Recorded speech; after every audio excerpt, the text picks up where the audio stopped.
ओम नमः शिवाय। जब भी हमारे जीवन में मुश्किल घड़ी आती है, हम कहने लगते हैं कि भगवान हमारी परीक्षा ले रहा है। तो भगवान परीक्षा क्यों और कैसे लेते हैं?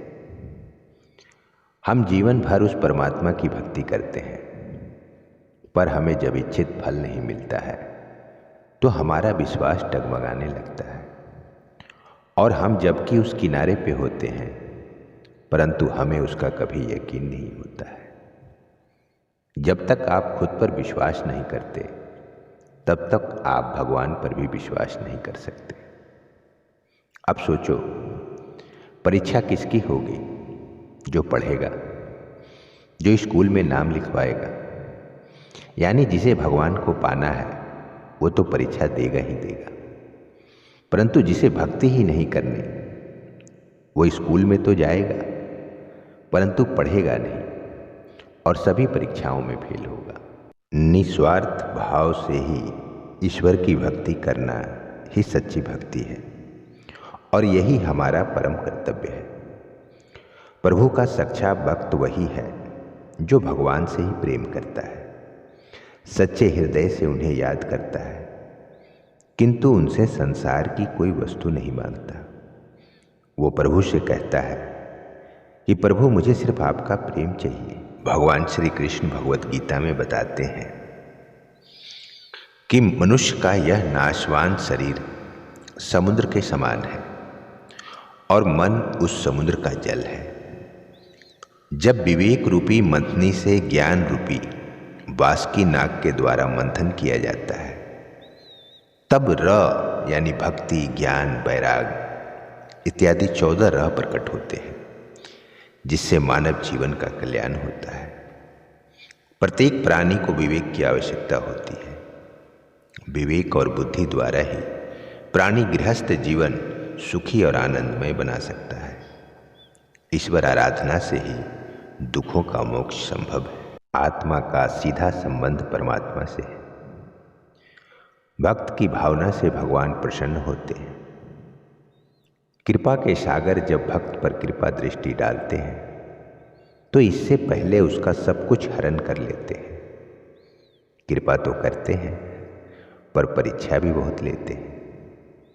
इसमें भक्त को अपना धैर्य नहीं खोना होता है, परंतु वह मन को तो संभाल लेता है पर आंसुओं को नहीं रोक पाता।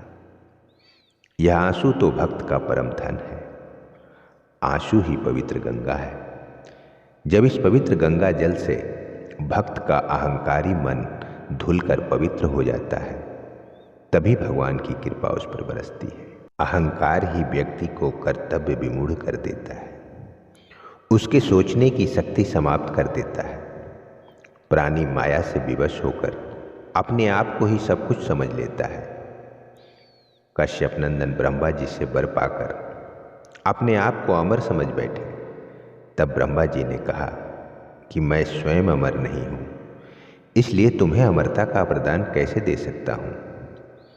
अहंकार के कारण ही उसने भगवान के भक्त को यानी अपने बेटों को नाना प्रकार के कष्ट दिए। जिस पर प्रभु की कृपा होती है उसका कोई बाल भी बांका नहीं कर सकता है। और जब प्रभु ने अपने भक्त को कष्ट में देखा तो नरसिंह भगवान बनकर आए और प्रहलाद की रक्षा की। तो जब हम भगवान की भक्ति करते हैं, जैसे हम राम राम करते हैं, राम राम बोलते हैं, तो राम क्या है? राम यानी सच्चित आनंद का भाव। यही भाव व्यक्ति के हृदय में जैसे जैसे घर करने लगता है, वैसे वैसे उस व्यक्ति के विचारों, उसके भावों और कर्मों में भी यह भाव परिलक्षित होने लगता है।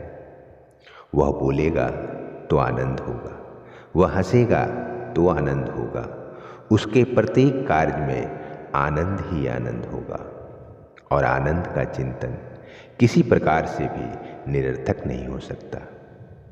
अतः भगवान की जब भी भक्ति करें तो भगवान आपकी परीक्षा लेगा, लेकिन आप सदैव उस परीक्षा को देने के लिए तैयार रहें। आप सदैव उस किनारे पे होते हैं, लेकिन आप विश्वास नहीं कर पाते हैं। बहुत दूर तक जाना पड़ता है ये जानने के लिए कि नज़दीक कौन है। उम्मीद करते हैं कि यह वीडियो आपको पसंद आया होगा।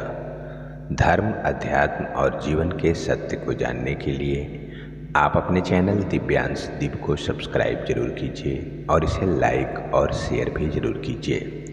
और ऐसे ही ज्ञानवर्धक वीडियो को सबसे पहले देखने के लिए आप नोटिफिकेशन बेल प्रेस करना ना भूलें। जय श्री कृष्ण।